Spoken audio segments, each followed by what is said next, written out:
You're listening to Cards to the Moon, a podcast about trading cards from both a collector and investor perspective.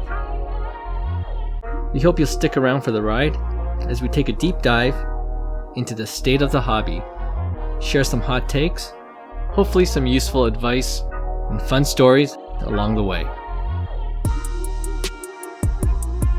Hey guys, welcome to the Cards to the Moon podcast. This is episode 293, and I'm back from my family vacation. I'm recording back in North America. It's great to be back home. But I gotta admit, I'm still a little jet lagged, and I'm trying to get back into the routine of things, including the podcast schedule. So for today's Friday episode, I didn't want to skip a week, so I'm going to record this solo, and I'll do a quick Paris Card Show recap, which I attended a couple of weeks ago while on vacation. You can also check out my recent IG Reels and YouTube Shorts at 5 Card Guys, where I try to summarize and show you what it was like at the Paris Card Show. So check out the links in the show notes below for that. But if you want to hear about it, just stay on this episode because I'll go over some of my thoughts with you. But just a quick heads up, at the end of my Paris Card Show summary, I'll wrap up the episode with a poll I put up, I think maybe about a month ago, on my at 5 Card Guys Instagram page. And just that's your teaser. So stay tuned for that at the very end, all right? Okay, back to the Paris Card Show. So I've been to Paris maybe 3 or 4 times in my life, so getting around wasn't too difficult. The metro system is pretty efficient and cheap, so getting to the venue wasn't a problem at all for me.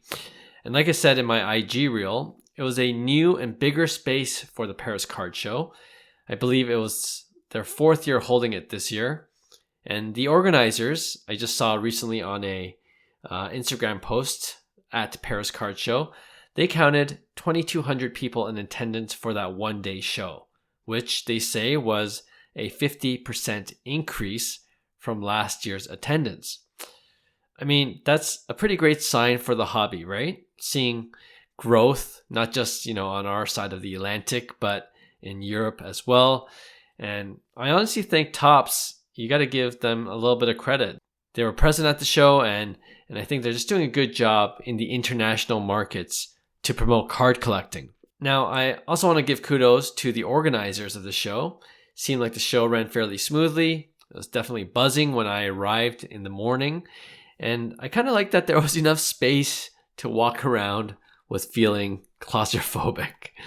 Obviously, if you've been to a much bigger show, even like the Sports Card Expo here in Toronto, or of course the National, I guess to some that's part of the experience, to be in the crowds, to be with fellow hobbyists and, just be really close together physically. But you know what? Having a little more room is pretty nice. Pretty nice. Now, speaking of a little more room, I know the upcoming Fanatics Fest, which is another big show, has expanded their space. And if you listen to my interview with Lance Fensterman, who is the CEO of Fanatics Events, he talked about the autograph space in particular, which seemed really tight last year, has moved to a much bigger space. So I'm hopeful that there will be more space for people in general at that show. Anyway, at the Paris Card Show, the language barrier, it really wasn't an issue. People generally speak and understand English, and if they don't or if they're not comfortable speaking it, most have prices right on their cards or on their top loaders, which I always appreciate at any show.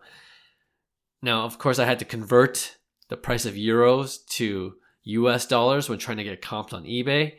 But thankfully, another great thing about the Paris Card Show is that I was able to get pretty good signal on my phone, on my eSIM that I was using at the time, just to look things up online. So that was a bonus. And in terms of cards, as expected, there are a lot of soccer. And F1 seems to be more popular in France as well. So yeah, definitely saw several booths selling just F1 cards. And on a quick side note, I was able to make a day trip to Monaco on the final day of the Monaco Grand Prix with my oldest son, who's kind of getting into F1 right now, or really just into race cars in general. And no, we didn't shell out, I think it was about $1,000 for the cheapest seat to see the race, but they did set up a free fan zone area near the circuit. So we were able to watch part of the race on the big screen with other F1 fans. And can I tell you something? If you haven't been to an F1 race, the cars are really, really loud. And it was kind of impressive, to be honest. So yeah, that was a cool experience. But going back to the show, there was definitely some variety in the sports cars available as well. So it wasn't just soccer and F1. For example, you could easily get a Top Series 1 blaster or hobby box. I also saw a Bowman baseball box for sale that was just released, and which we previously talked about recently on our podcast. So yeah, I'm just glad to see that you can get baseball cards if you wanted to. And a quick shout out to Greg_Jeter fan on IG, who messaged me after he saw my IG reel saying there are indeed baseball collectors in France too. And you know what, we said we meet up next time I'm in Paris again. Or you know what, Greg_Jeter fan, if you come across to North America, if you're at the National or Fanatics Fest, maybe we can meet there sooner. What else? I saw a couple of guys selling just hockey cards. And I got to tell you, it's a little strange, with everything flipped from what I'm used to seeing at the expo, which is, a lot of hockey cards and then everything else. But yeah, just one booth of a couple of guys just selling hockey cards. So it made me feel a little at home. And then there was a Giannis super collector who had a box full of just Giannis basketball cards in these one touches. And, speaking of basketball, I think next to soccer cards and Pokemon cards, which I'll talk about in just a bit, basketball cards were probably the next most popular. And I think it probably has to do with just generally basketball growing in Europe with guys like Wemby, of course, who is from France, but Jokic as well, and Doncic and Giannis, who I just mentioned. And yeah, if you looked at the Olympics, we've already seen the competition just going up and up. And it's not necessarily given anymore that the US team will always win. So anyway, that helps the sport of basketball and I think by extension basketball card collecting in Europe right now. Walking around a little bit more, you also saw some corporate presence like Topps, which we just mentioned, eBay and whatnot. Dave and Adams set up as well, and it seems like they've really been expanding from their original Buffalo location, which I've gone to several times. I think I just saw on IG that they recently opened up a new store in New York City, so that's pretty cool. And like I teased, yes, there was also a bunch of Pokemon cards. The Pokemon craze is alive and well in France too. Now, I saw a bunch of Pokemon cards, but there were the French version, which obviously makes sense, being in France. But there were also Japanese and English and Chinese Pokemon cards at some of the booths as well. So there was some variety. And just like in North America, everything Pokemon related, the prices seemed inflated. So I didn't see any really great deals. But I ended up picking up an Ogerpon, I think that's how you say it, which was in the French version, just because my son is into that character for some reason. Right now, at least, he always changes every once in a while, but I picked that up for him going through a binder, and it didn't really cost that much. I also ended up picking up a couple of Pokemon custom cards from a French artist named Eric, which he inscribed for me, so that was pretty neat. And really, that was pretty much it. They also offered free water, candy, and cookies at the show, and maybe the bigger shows should follow suit. I'm just saying. All right? If any organizers, Lance, if you're listening to this podcast episode, or anyone from the National, just a little extra or bonus for us collectors coming to the show, that'll be nice. So yeah, that was pretty much it. On our pod, we talked before about growing the hobby, but to see part of that growth in person in another country, yeah, I thought that was pretty cool. Again, I'll put the links to my IG reel of the Paris Card Show recap below if you're more of a visual person. And honestly, my wife and I were thinking about maybe revisiting Korea and Japan next year as our next big vacation. And I definitely know they got hobby shops there too. So I feel like this is a new tradition. I got to check out either a hobby card show or a hobby shop when I'm going abroad somewhere. All right, as promised, the poll I put up a month ago that I wanted to talk about, my IG followers, would you prefer getting a 1-of-1 card in a PSA 8 slab or a PSA Authentic? And I asked because I had just received my Bobby Witt Jr. Topps Chrome Update Home Field Advantage superfractor card.